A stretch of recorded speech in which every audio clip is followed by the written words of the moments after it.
Kumail Nanjiani accuses Hollywood studio executives of racism. Wow, why? What did they do? Unwittingly exposes anti-white agenda. Quote, people don't want to cast non-white people as bad guys. Okay, I'm sorry. This one was too funny. It's almost paradoxical. Kumail says that the executives are racist because they won't cast non-white people as villains, which means typically villains are white people. Okay, so they're anti-white and racist at the exact same time. They're making white people bad guys, racist, but they won't cast non-white people as bad guys, also racist. Congratulations. There's nothing you can do. There's no circumstance by which you can produce content and not be racist. There's a meme. I'm going to reference this meme. It shows like 4 different scenarios. One is a white guy pointing a gun at a black guy, and the woman's like, why is the white man shooting the black guy? Then the next one is a black guy shooting a white guy, and then the girl screaming like, why are you making the black guy out to be a bad guy? Then the next one is 2 white guys, the white guy shooting at a white guy, and then they're like, how come there's no black representation in this film? And then the last one is 2 black guys, and they're like, go figure, they're making black people look all violent. Yet there's literally nothing you can do. It will always be racist, okay? Congratulations, Kumail Nanjiani. You've played right into this trope. Nothing they do will ever be anything other than racist. Because if they did cast you as a villain, everybody would get mad and be like, why did you make the Indian guy the bad guy? Yeah. Here we go. Eternals and Obi-Wan Kenobi actor, Kumail Nanjiani recently accused Hollywood executives of racism, claiming they are refusing to allow non-white actors to play villains. Oh, amazing. This is from Bounding Into Comics. In a lengthy interview with Esquire about his upcoming TV miniseries, Welcome to Chippendales, Nanjiani admitted to the fact that Hollywood executives and casting agents are not casting non-white actors in villain roles. He says, I think that Hollywood now, even though they're trying to be more diverse, is still weird. The problem, he wagers, is that good intentions can sometimes lead to misguided solutions. If the bad guy is a brown guy, what message is that sending? As it's framed by Wong in the Esquire article, Nanjiani concurred, telling him, and that's just as limiting as anything else. I want to play more bad guys. Well, but that would be racist. You can't give you those roles, I guess.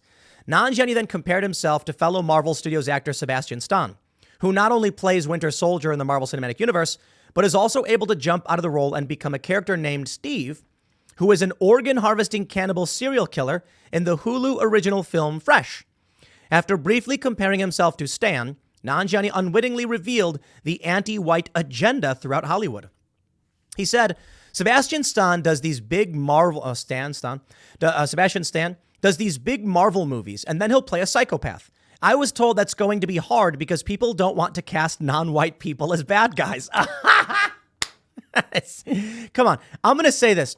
I think the reason, Mr. Nanjiani, that they don't want to make you into a villain is because of who you are, not because of your race or ethnicity. And what I mean is, he's a guy who's got an upbeat, higher-toned voice who represents...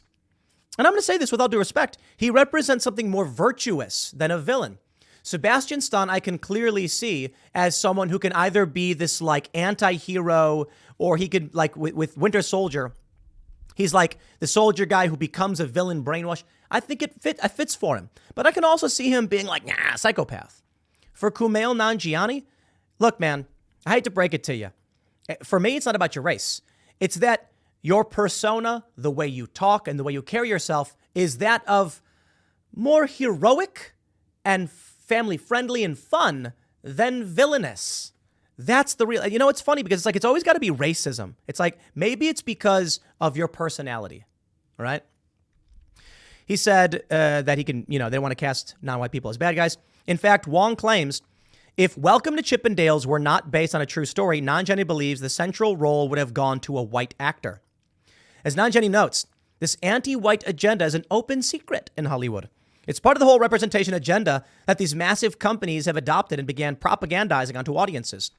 Amazon Studios' inclusion policy and inclusion playbook was touted by the head of Amazon Studios, Jennifer Salk, back in June 2021, when she stated, with the establishment of our inclusion policy and inclusion playbook, Amazon Studios has committed itself to being a thought and action leader in the transformation of our industry. She added, "We know how much work there is to be done to improve representation both on camera and behind the scenes, and it starts at home with us. With clear directives and a commitment to accountability, these guides provide a path toward a more equitable future both on and off camera." This isn't isolated to Amazon Studios. The Walt Disney Company has an entire initiative called Reimagine Tomorrow, in which documents obtained by journalist Christopher Rufo and published in May 2021 included training on systemic racism, white privilege, white fragility, white saviors, microaggressions, and anti-racism, blah, blah, blah, blah, blah. It's been like 10 years or something since like Gamergate, right? I got to be honest. It doesn't feel like we've been winning. Maybe we are, though. I mean, maybe when you look at Eric July's Rippaverse and the massive success there, you can see that people are begging for alternatives. But the sad reality is just this, my friends. Zoinks! There's nudity and swearing and stuff in this Velma show. Would it do by any other name still smell as sweet?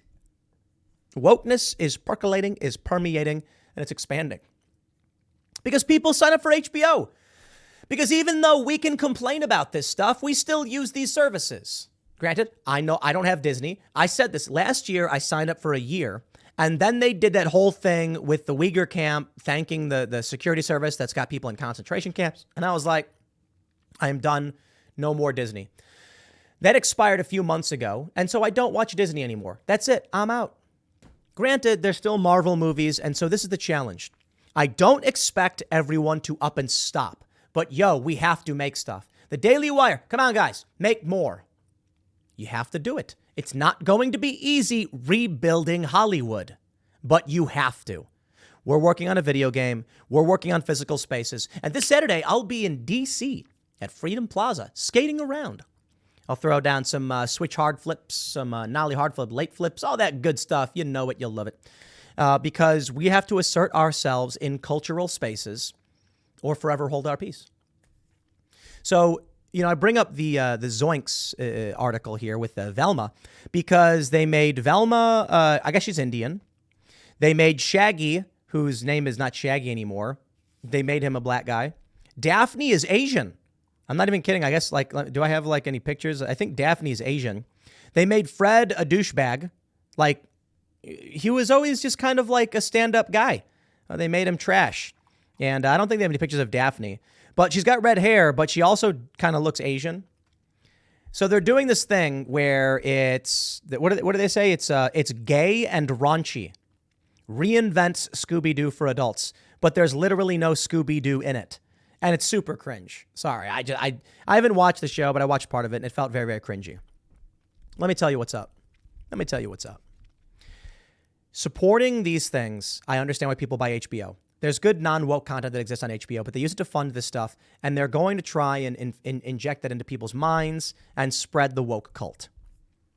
So let me tell you about what it means to push back in these cultural spaces. That's why I think this Saturday is so important. The reason why I'm going. Because I showed up in the morning because I skate in D.C. I skate in Frederick and Hagerstown and West Virginia. I skate all over the place, and I typically just skate at home because I have my own indoor mini ramp and skate park, which, will invite people to come skate.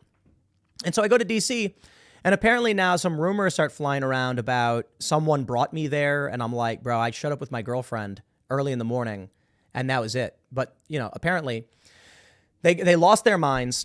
They started blaming people, saying, how did Tim Pool end up coming here? So I skateboard. I've been skating for decades, and I live in the area. And then here's what really grinds my gears. They lied. No, but it's kind of funny. Someone posted that I showed up, everyone avoided me, and that I couldn't do a shove it. For those that aren't familiar with skateboarding, shove it is a very basic and easy trick. It's actually the first thing I learned before I learned how to ollie, because it is really easy. I think fakie shove it was the first thing I learned. And they were like, you couldn't do a shove it. And that's like, bro, I did a nollie gazelle first try. I did a nollie hard flip, late flip, or a nollie hard cancel flip, to be honest. Like, those are difficult tricks, to put it simply. I did a switch frontside 360. I'm cruising around a fakie 540 big flip. You see, I'll tell you this. You may not understand those words, but let me tell you. They're lying in forums because the idea that I would be better than them is bad for them. They cannot live in a world where we actually have cultural influence and talent. For instance, Timcast has released 3 songs. All 3 have charted on Billboard. Cry about it. That's the point. The point is not, it doesn't have to be about me, but someone's got to start pushing back on this stuff, and we have to build out our new cultures. That's why I'm launching a skate shop, a coffee shop, a private club. That's why we want to build more and more coffee shops around the country, physical spaces where people can hang out. So that way, they can't tell us where we can or can't be, and they can't lie. So it's going to be fun. I'm going to show up at the plaza again. And, this time I'll actually skate seriously, I guess. I was goofing off. I was like skating a curb. I did a nollie front nose 270 out, just on like a little curb, like a little tap, because I was just hanging out. I was just sitting there with some random people, chilling. Went and got coffee. Did like a nollie flip front nose on a curb, just a little. And I know many of you are like, I have no idea what you're saying. But I'm just saying, like, you want to talk smack? We'll show up. We're going to show up on Saturday. We're going to have a good time because we are going to start to establish this. And here's what I'm going to do. I'm going to flood Washington, D.C. with Timcast skateboards. I don't know. People were like, you can call everything Timcast. Well, it's like about building brand, whatever.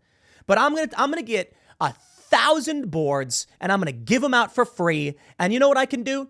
I can do that every single month. Not a single person in this area will ride anything else because we will flood the zone. Now, the one thing I don't want to do is put shops out of business. People are like, yeah, if you give out free boards like that, no one's going to buy a skateboard ever again, and you're spending a lot of money. And I'm like, it's great marketing.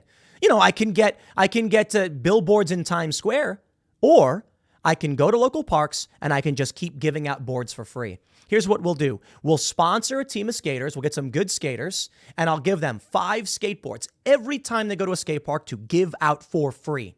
And we will get every single person riding these boards. You know why? Because most people don't care. It's a free board with a cool graphic. I'll take it. But the woke lunatics will lose their minds. So, as for Kumail Nanjiani and what he's saying, yeah, it's not nice living in a woke crackpot reality, is it? So let's do something about it. I'll leave it there. Next segment's coming up tonight at 8 p.m. over at youtube.com/TimcastIRL. This one's going to be a fun one. You don't want to miss it. We're going to have the Krasensteins. I said it. Thanks for hanging out, everybody, and we'll see you all then.